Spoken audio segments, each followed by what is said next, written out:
Corona की second wave लगभग जा चुकी है और अब तीसरी वेव आने के आसार नजर आ रहे हैं।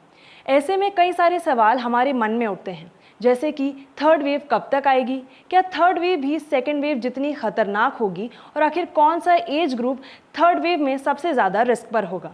ऐसे ही कई सारे सवाल शायद आपके मन में भी होंगे और इसलिए आज की वीडियो में हम बात करेंगे कि भारत देश में कोरोना की थर्ड वेव कब तक आएगी और कौन सा एज ग्रुप होगा सबसे ज़्यादा रिस्क पर। हेलो इंदौर, मैं हूं मनस्वी और आप देख रहे हैं इन्फो अनप्लग्ड।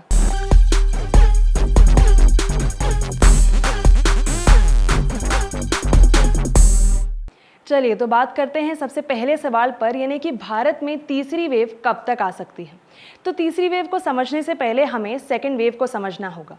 मीडिया रिपोर्ट्स के मुताबिक भारत देश में 1 मई से 15 मई के बीच सेकेंड वेव में कई सारे राज्यों ने अपने पीक को टच कर लिया और अब केसेस धीरे धीरे डिक्लाइन होने लगे हैं। अगर सिचुएशन ऐसी ही चलती रही तो धीरे धीरे कर्व पूरी तरह से नीचे गिर जाएगा और फिर जुलाई में सिचुएशन एक बार फिर वैसी होगी जैसे कि फरवरी 2021 में थी।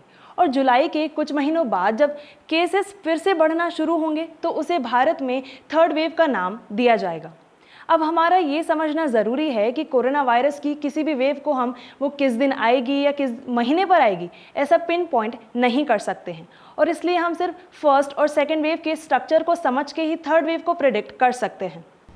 चलिए अब बात करते हैं कि क्या थर्ड वेव भी सेकेंड वेव जितनी ही खतरनाक साबित होगी। तो वैसे हमेशा ये प्रेडिक्ट किया जाता है, ये एक्सपेक्ट किया जाता है कि फर्स्ट वेव के बाद जितनी भी वेव्स होंगी उनकी इंटेंसिटी कम होगी और साथ ही वो धीरे धीरे वीक होती जाएंगी। ऐसा इसलिए प्रेडिक्ट किया जाता है क्योंकि फर्स्ट वेव में काफ़ी सारे लोग संक्रमित हो जाते हैं और लोगों में एंटीबॉडीज़ और इम्यूनिटी बिल्ड हो जाती है, जिससे अगली वेव्स में केसेस कम सामने आते हैं। पर इंडिया के केस में एकदम उल्टा हुआ। जब धीरे धीरे फर्स्ट वेव में केसेस डिक्लाइन होने लगे तो हमें लगा कि कोरोना जा चुका है और लोग लापरवाही बरतने लगे और यही अंजाम हुआ कि सेकेंड वेव में फर्स्ट वेव से भी ज़्यादा केसेस सामने आए। पर दो ऐसे रीजंस हैं जिनसे हम ऐसा मान सकते हैं कि थर्ड वेव सेकेंड वेव जितनी घातक नहीं होगी। पहला कि भारत की एक बड़ी आबादी सेकेंड वेव में कोरोना से संक्रमित होकर रिकवर कर चुकी है, और दूसरा कि भारत देश में वैक्सीनेशन अभियान चलाया जा रहा है जिसके चलते थर्ड वेव आने तक एक बड़ी आबादी वैक्सीनेट हो जाएगी। चलिए अब बात करते हैं कि कोरोना वायरस की थर्ड वेव में किस एज ग्रुप को कोरोना वायरस का खतरा सबसे ज़्यादा होगा। तो मीडिया रिपोर्ट्स की माने तो टीनेजर्स और बच्चों में थर्ड वेव में कोरोना वायरस होने का खतरा सबसे अधिक होगा।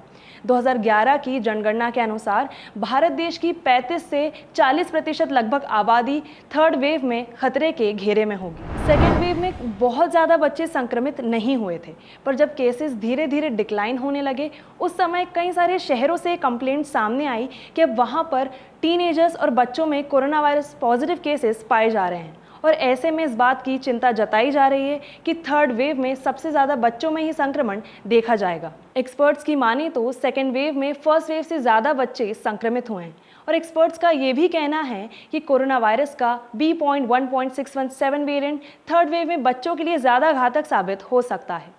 दो ऐसे मेजर रीजंस हैं जिनकी वजह से थर्ड वेव में बच्चे ज़्यादा रिस्क में हो सकते हैं। पहला कि अभी तक बच्चों में इतना ज़्यादा संक्रमण नहीं पाया गया है कि उनमें कोरोना वायरस की एंटीबॉडीज़ बिल्ड हो सकी हों, और दूसरा कि इंडिया के वैक्सीनेशन अभियान में अभी तक बच्चों को शामिल नहीं किया गया है। भारत खुद को थर्ड वेव में कोरोना के खिलाफ कैसे प्रोटेक्ट करेगा इसकी कोई फुल प्रूफ प्लानिंग तो नहीं की गई है, पर एक्सपर्ट्स का ये कहना है कि यदि सेकेंड वेव के ख़त्म होने पर भी हम सभी प्रिकॉशंस लेंगे, मास्क लगाएंगे, सोशल डिस्टेंसिंग का पालन करेंगे तो हम थर्ड वेव को बेहद घातक होने से बचा सकते हैं। साथ ही कई लोगों का ऐसा मानना है कि क्योंकि अब उनमें कोरोना के खिलाफ इम्यूनिटी बिल्ड हो चुकी है तो वो थर्ड वेव में लापरवाही बरत सकते हैं। पर हमारा ये समझना ज़रूरी है कि जिस तरह कोरोना की म्यूटेशंस हो रहे हैं तो कोरोना का कोई वेरिएंट ऐसा भी हो सकता है जो आपकी इम्यूनिटी को एस्केप करके आपको एक बार फिर से अटैक कर सकता है, और इसलिए सेकेंड वेव के ख़त्म होने पर थर्ड वेव के शुरू हो जाने पर भी ज़रूरी होगा कि आप सारे प्रिकॉशंस ज़रूर लें। ये वीडियो यदि आपको पसंद आया हो तो हमें कमेंट सेक्शन में ज़रूर बताएं। साथ ही ऐसी ही और रियल और अनप्लग इन्फॉर्मेशन के लिए देखते रहिए इंदौर टॉक।